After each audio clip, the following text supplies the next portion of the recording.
வாழாயின் வாழ்வை வாழவே தாழாமல் மேலே போகிறேன். ప్రసన్న గారు, మన బతుకు బండి తరఫున మీకు శుభాకాంక్షలు సార్. మీరు ఎంతకాలం నుండి వ్యాపారం అనేది చేస్తున్నారు సార్? నేను గత 15 సంవత్సరాల నుంచి వ్యాపారం చేస్తానంటే, ఒకప్పుడు పాండ్రంగ్ గది అట్లా మున్సిపల్ కాంప్లెక్స్ లో షాప్ ఉండేది నాకు, షాప్ నెంబర్ 10. అక్కడ వ్యాపారం జరగక చాలా నష్టపోయిన తర్వాత షాప్ తీసేసాను చాలా లాస్ లో.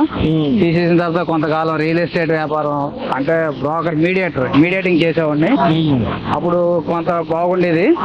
ఈలోపు నోట్లు మార్గం ఎప్పుడైతే పెట్టారో అప్పుడు ఆ వ్యాపారం కూడా కిందకి పడిపోయిన తర్వాత మళ్ళీ ఇదే ఎప్పుడైతే మా కుల వృత్తే చేనేత నుంచి బట్టల వ్యాపారం, ఇక మళ్ళీ దీంట్లోకి రావాల్సి వచ్చింది. కొంతకాలం మోటార్ సైకిల్ మీద వెళ్ళి అమ్మేవాడిని. ఆ తర్వాత కరోనా వచ్చిన తర్వాత మోటార్ సైకిల్ మీద అమ్మితే మనం సరుకు తక్కువ పెడుతున్నాము, మనం 200, 300, 400 సంపాదించే ఇద్దరు పిల్లలు సంవత్సరం అంత్యత్య కట్టుకుని మనం గడవలేమని ఈ ఎలక్ట్రికల్ ఆటో మళ్ళీ అప్పు చేసి 2 లక్షలు పెట్టి కొన్నాను. కొనుక్కొని సరుకు ఫుల్గా పెట్టుకుని కొంత ఇళ్ళమ్మడి తిరిగి అమ్ముతాను. ఆదివారం సండే మార్కెట్ లో పెట్టుకుని, సండే మార్కెట్ లో సాయంత్రం పూట వ్యాపారం బాగుంటుందండి. అందుకని ఆదివారం సండే మార్కెట్ లో పెడతానండి. ఉదయం మామూలుగా అయితే ఇళ్ళమ్మడి తిరిగి అమ్ముతానండి. ఈ ఆటో తీసుకుని ఇప్పుడు ఈ టైప్ లో మీరు బిజినెస్ స్టార్ట్ చేసి ఎన్ని సంవత్సరాలు అవుతుందండి? 2021. 2021 3 సంవత్సరాలు అయిందండి. 3 సంవత్సరాలు అవుతుంది. ఈ 3 సంవత్సరాల నుండి ఇప్పుడు ఈ వ్యాపారం చేస్తున్నారు కదా సార్, ఎలా ఉంటుంది? పర్వాలేదండి. మనం తిండికి బట్టకి లోటు లేకుండా ఏదో పిల్లలకు చదివించాము, చదువులు కూడా అయిపోయినాయి. భవిష్యత్ దేవుడి దయ వల్ల పిల్లలిద్దరికి ఉద్యోగాలు వచ్చడం వల్ల ఇప్పుడు మనకి కొంచెం లైఫ్ భరోసా వచ్చింది.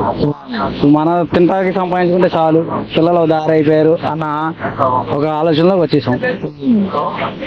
రోజు డైలీ లైన్కి పొద్దున్నే వెళ్ళిపోతే మధ్యాహ్నం భోజనం టైంకి వచ్చేత ఊళ్ళో లోకల్లోనే తిరుగుతాను, బయట పల్లెటూరులు వెళ్ళను, టౌన్ లోనే వ్యాపారం చేస్తాను. ఇంటింటికి వెళ్తాం, ఏదో బైక్ ఒకటి పెట్టుకుంటాం, బైక్ లో వస్తుంటది, కావాల్సిన వస్తారు, కొనుక్కి వెళ్తుంటారు. అలాగే మన తోట రోజుకి 500, 600 సంపాదించుకుంటాం, జీవనోపాధి వెళ్ళిపోతుంది ఇబ్బంది లేకుండా.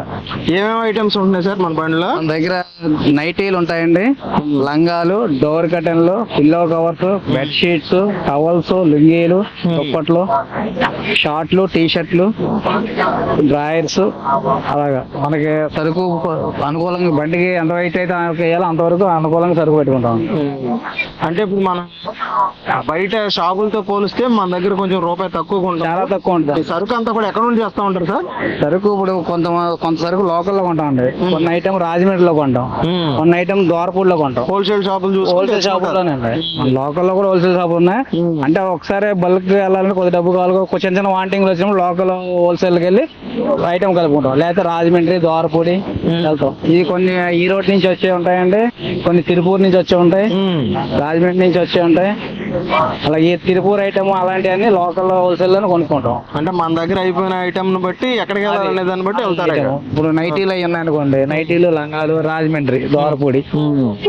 అలాగే డోర్ కట్లైనా ద్వారపూడే. మనకి డ్రాయర్ ఐటమ్, బనియన్ ఐటమ్ కానీ తిరుపూర్ నుంచి వస్తాయండి. తిరుపూర్ నుంచి తెచ్చి కొంతమంది హోల్సేల్ కల్పన మార్కెట్ లో హోల్సేల్ కొట్లు ఉన్నాయి, అక్కడికి వెళ్ళి మనకు వాంటింగ్ ఐటమ్ మీద కొనుక్కుంటాం, అమ్ముకుంటాం. అదండి. ఇప్పుడు మన ఛానల్ చూస్తున్న చాలా మంది అయితే డిగ్రీలు, బీటెక్ లో కూడా చేసిన వాళ్ళు ఉన్నారు. అటువంటి వాళ్ళు ఏంటంటే జాబ్స్ రాక నిరుద్యోగులుగా మిగిలిపోయి చాలా మంది ఉన్నారు. మన సంకల్పం ఏంటంటే అటువంటి వాళ్ళందరినీ కూడా మీలాంటి వాళ్ళని చూపించి వాళ్ళకి కొంచెం మోటివేషన్ లాగా, ఇప్పుడు మీరు చూడండి ముందు పెద్ద షాప్ పెట్టుకున్నాను, ఆ దెబ్బతిన్నా సరే వెనక తిరగకుండా రియల్ ఎస్టేట్కి వెళ్ళాను. రియల్ ఎస్టేట్ నుండి కూడా దాంట్లో కూడా ఇబ్బంది తిట్టడానికి బతకడానికి కావాలి కదండి, ఏదో చేయాలి కదా. అవునండి. మనకు తెలిసిన వ్యాపారం ఏంటంటే ఇదే. చిన్నప్పటి నుంచి మా నాన్నలు కానీ తాతలు కానీ చేసిన వ్యాపారాలు ఇవే. అవునండి. మీరు ఎంత పోరాటం చేస్తారు. డిగ్రీ డిస్కంటిన్యూ అండి. ఆ టైంలో మా నాన్నగారు, మేము 5 పిల్లలం, మా నాన్నగారు కూడా బట్టల వ్యాపారం మూట వేసుకుని పల్లెటూరులో వెళ్ళేవారు. ఆయన ఇంకా చాలా ఇబ్బందులు పడుతున్నారు. ఆయన చూసి ఇంకా మనం చదివించలేరైనా అని డిగ్రీ ఫస్ట్ ఇయర్ లోనే నేను మానేసి అప్పుడే బట్టల వ్యాపారం మొదలెట్టాను. నేను పల్లెటూరులో వెళ్ళేవాడిని, బట్టలు చిన్న మూట కట్టుకుని అలాగా ఇదే వ్యాపారం అలవాటైనాను. చాలా ఇన్నోవేటివ్ గా ఉంది మీ ఐడియా. ఎంత ఉంటదండి? ఇది 1,60,000 ఆటో కొన్నానండి. ఈ టాప్ అంతా బ్యాటరీ ఎలక్ట్రికల్ ఆటో. ఈ టాప్ సెక్షన్ ఐటమ్ పెట్టుకోవడానికి నేను నా ఓన్ మెథడ్ తో చేయించాను. ఈ టైప్ లో టాప్ ఐడియాతో చేయించుకున్నారు. సరుకు పెట్టుకుంటాక మన వ్యాపారానికి అనుకూలంగా ఉంటుందని నా ఐడియా చేసి దాన్ని బట్టి ఆటో తీసుకున్నాను. ఇలా చేయించుకుంటే మనకి సరుకు ఎక్కువ పడితే చూసే వాళ్ళకి అట్రాక్టివ్ గా ఉంటుంది, బిజినెస్ పెరుగుద్ది అన్న ప్లాన్ తోనే దీనికి ముందుకెళ్ళాను. అలాగే ఈ ఆటో అనేది 2021లో స్టార్ట్ చేసామంటున్నారు. అప్పట్లో సుమారు ఎంత ఇన్వెస్ట్ చేసి సరుకు తెచ్చి ఉంటారు, ప్రస్తుతం ఎంత సరుకు ఉంటుంది అంటారు బండిలో?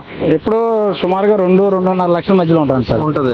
అప్పటి నుండి కూడా అది అలాగే మెయింటైన్ చేసుకుంటూ వస్తున్నారు. అదే అంటే 2-2.5 లక్షల సరుకు అయితే మనకు ఆటోకి సరిపోద్ది. సరిపోద్ది. అంటే మళ్ళీ ఏది వెయిట్ అయినా బండి మొయ్యది కదా, లాగదు కదండి. అందుకని మనకి దానికి తగ్గట్టుగానే అంటే ఐటమ్ ఎంత పెట్టుకోవాలి, వెరైటీ 4 రకాలు పెడతాం. మన బండి వెయిట్ సరిపడగా పెట్టుకుంటాం. మళ్ళీ ఈ రోజు ఏం నమ్మాం అనుకోండి, మళ్ళీ ఆ సరుకు ఇంట్లో ఉంటే కలుపుకొని తెచ్చుకుని పెట్టుకుంటాం. లేదా వాంటింగ్ ఉంటే బజారీలు కొనుక్కొని తెచ్చుకుని పెట్టుకుంటాం. అలాగే మన 2 తెలుగు రాష్ట్రాల నుండే కాకుండా దేశ విదేశాల్లో తెలుగు వాళ్ళు ఎక్కడున్నా సరే ఇంచుమించు మన ఛానల్ చూస్తూ ఉంటారు. అటువంటి వాళ్ళు నిరుద్యోగులు ఎవరైతే ఉన్నారో వాళ్ళు ఇప్పుడు మీ నుండి ప్రేరణ పొంది ఇటువంటి పెట్టుకోవాలి అన్న ఐడియా ఉంటే ప్రస్తుతానికి పెట్టుకోవచ్చు అంటారా? పెట్టుకోవచ్చండి. పెట్టుకోవచ్చు. చాలా మంది ఇప్పుడు ఒకరి మీద మనం ఆధారపడక్కర్లేదు. ఇప్పుడు మన ఏ షాపులో చేసినా ఇంతకన్నా ఎక్కువ మనకి ఎవరు. కానీ వాళ్ళకి పొద్దు నుంచి ఒక షోరూమ్ చేరండి, పొద్దున్న 10 గంటలకు వెళ్తే రాత్రి 10 గంటల వరకు స్టాండింగ్ నుంచినే ఉండాలి.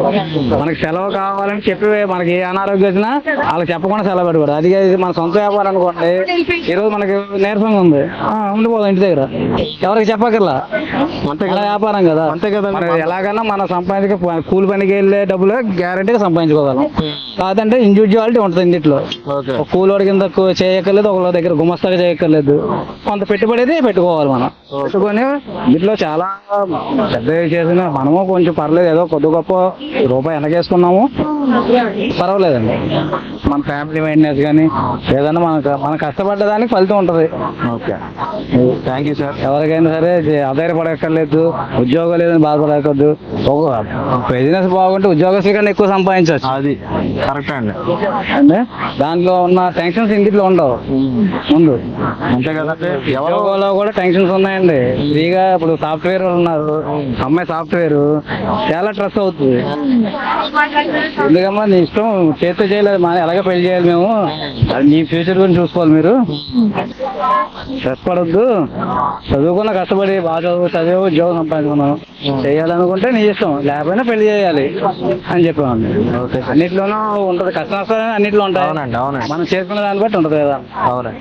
Thank you sir. Thank you అండి. మీ విలువైన సమయాన్ని సమాచారాన్ని కూడా మన బతుకుబండి ప్రేక్షకుల కోసం కేటాయించినందుకు థ్యాంక్ యూ సార్. చూసారు కదండి మన ప్రసన్న గారి లైఫ్ స్టైల్ అంతా కూడా ఎలా ఉండేది, ప్రస్తుతానికి ఎలా నడుస్తుంది అనేది. అలాగే ఇప్పుడు మన ప్రసన్న గారిని మీలో కూడా చాలా మంది స్ఫూర్తిగా తీసుకుని ఒకవేళ ఇటువంటి బిజినెస్ ఏమైనా స్టార్ట్ చేసుకోవాలనుకుంటే కనుక ప్రసన్న గారి కాంటాక్ట్ నెంబర్ కింద డిస్క్రిప్షన్ లో కూడా ఇస్తాను. అలాగే మీకు ఏమైనా హోల్సేల్ లో కావాలన్నా సరే ఈయన ఆన్లైన్ లో కూడా మీకు పంపిస్తారనమాట. చెప్పండి, చెప్తాం. ఆ సరుకు విషయం కానీ మిగిలిన విషయాలన్నీ కూడా ఆయన అయితే మీకు చెప్పడం జరుగుతుంది. ఓకే అండి, థ్యాంక్ యూ అండి. Thank you for watching. Thank you sir.